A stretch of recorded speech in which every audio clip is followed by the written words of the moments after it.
Fala torcedor, beleza? Hoje, pela terceira rodada do Campeonato Brasileiro, o Palmeiras pega o Corinthians em busca de mais 3 pontos na tabela. A gente sabe que com toda a confusão causada pelo Cuca, o Palmeiras vem como muito favorito para a partida.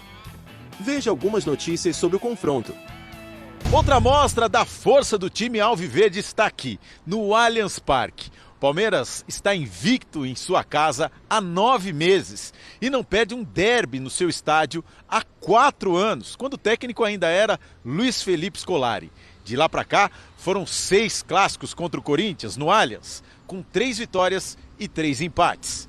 O local também é muito favorável aos palmeirenses. Para fechar as estatísticas, em 9 confrontos diante do Corinthians, sob a direção de Abel Ferreira, o Palmeiras tem 5 vitórias e apenas uma derrota. Números que não entram em campo e não decidem o clássico, mas que ressaltam o tamanho do desafio dos corintianos. Uma tendência que só o futebol pode mudar. Jejum alvinegro, retrospecto do Palmeiras, de Palmeiras e Corinthians desde 2022. Paulista deste ano, empate 2-2, o mando corintiano. Brasileirão 22. Quando o Corinthians foi mandante, perdeu 1-0. Quando foi visitante, perdeu 3-0 para o Verdão. Palmeiras levou a vantagem também no Paulistão, 2-1, isso de 2022. Corinthians venceu apenas um dos últimos 12 derbys. Vamos lá, informação para a gente começar esse debate. O Corinthians foi treinado hoje à tarde pelo Danilo, ex-jogador. Zidanilo, campeão mundial com o Corinthians, que treinou pela manhã o Sub-20. Este é o job description, né? A descrição de trabalho dele é o técnico do Sub-20, mas este sábado comandará o Corinthians contra o Palmeiras. Essa tela é muito significativa, especialmente pela linha fina ali dos 12 últimos jogos, uma vitória do Corinthians. Mas eu não me lembro nesses 12 jogos uma diferença de momento, de performance, de, entre aspas, calmaria de um lado e intranquilidade do outro, como esse jogo de sábado, Zupai. Em relação a momento, sim, né? Em relação à disparidade técnica, ela já existiu maior, mas em relação a momento, sim. E olha que o Palmeiras, e até falamos sobre isso ontem, do ponto de vista de performance, de rendimento, o Palmeiras não vive o seu melhor momento na temporada. O Palmeiras não tem feito jogos, sim, de encher os olhos, né? Eu vou até extrair os jogos contra o Tombense pela Copa do Brasil, mas se a gente olhar o jogo contra o Cerro pelo Campeonato, pela Libertadores, o jogo contra o Vasco, os jogos contra o Vasco, foi um jogão, mas o primeiro tempo do Palmeiras não foi bom. E contra o Cuiabá em casa pelo Campeonato Brasileiro, o Palmeiras venceu, mas foi um jogo ok para razoável, aquele tipo de jogo que o Palmeiras é capaz de fazer e vence mesmo assim. Então o Palmeiras não está jogando o seu teto. Mas o Corinthians está num buraco, né? O Corinthians, a gente falou muito isso durante a última semana e essa. O Corinthians tinha uma crise, que era uma crise em campo, comprou uma crise enorme fora de campo, e agora as duas crises se juntam e há um efeito direto de uma na outra, né? Então o Corinthians está num buraco para enfrentar o Palmeiras. O Palmeiras tem uma ótima notícia, que é a volta do Rafael Veiga, não sei se como titular ou não, acho que sim, acho que como titular. E aí fica a dúvida, né? Se o Veiga voltar como titular, o que fará o Abel? Dudu, Arthur, Veiga e Rony, ou Dudu, Endrick, ou Rony, Veiga e na frente o Endrick ou Rony, enfim, trocando, né? Vai manter o Arthur ou vai manter o Endrick? Essa é a dúvida, com o Veiga como titular. Mike deve jogar porque o Marcos Rocha tem uma lesão, tá fora.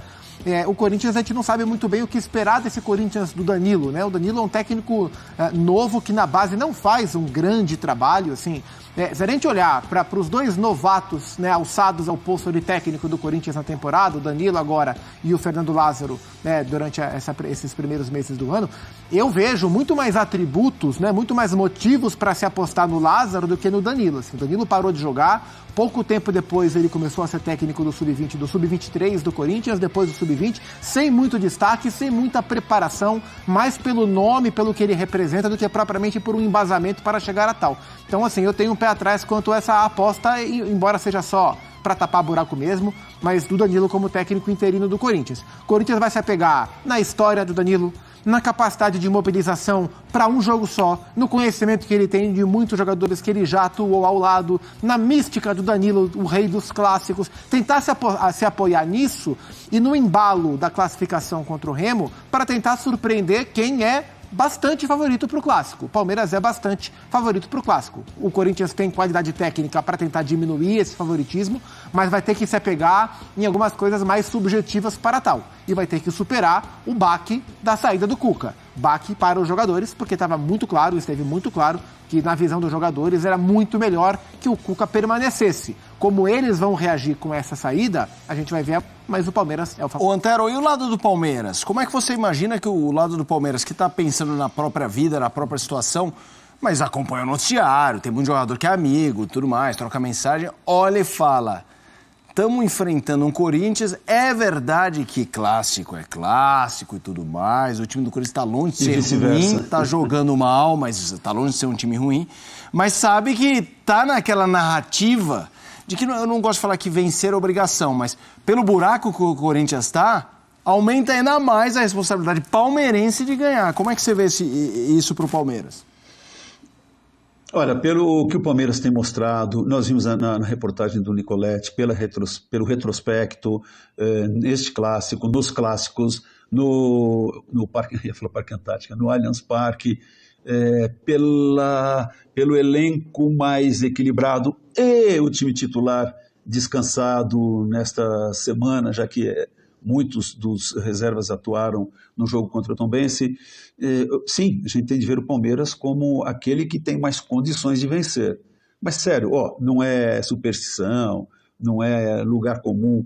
Eu já vi este clássico especificamente. Vi trabalhando no estúdio, no estádio, e muitas vezes essa lógica ela é invertida. E outra, o Danilo provavelmente vai recorrer a muitos de seus pupilos, ex-companheiros, para essa partida. Olha, não sei, estou apenas fazendo uma especulação. O Cássio, e contra o Palmeiras ele cresce, ou em jogos importantes o Cássio cresce. O Fagner tem experiência, o Gil tem experiência, o Fábio Santos tem experiência, o Roger Guedes adora jogar contra o Palmeiras, onde ele apareceu bem, ganhou destaque, foi campeão brasileiro em 16, se não me engano, não é? E tem outros jogadores importantes, o Paulinho, o Juliano, sabe? São jogadores que têm condições, mesmo não sob a direção de um técnico experiente, de, dentro de campo, eles se organizarem e decidirem e jogarem muito e darem trabalho ao Palmeiras. E eu acho que vai ter muito trabalho para o Palmeiras. Comenta aqui embaixo o que acha do jogo, quem vai vencer e dá seu palpite do placar. Não se esquece de se inscrever e dar um like no vídeo. Até a próxima!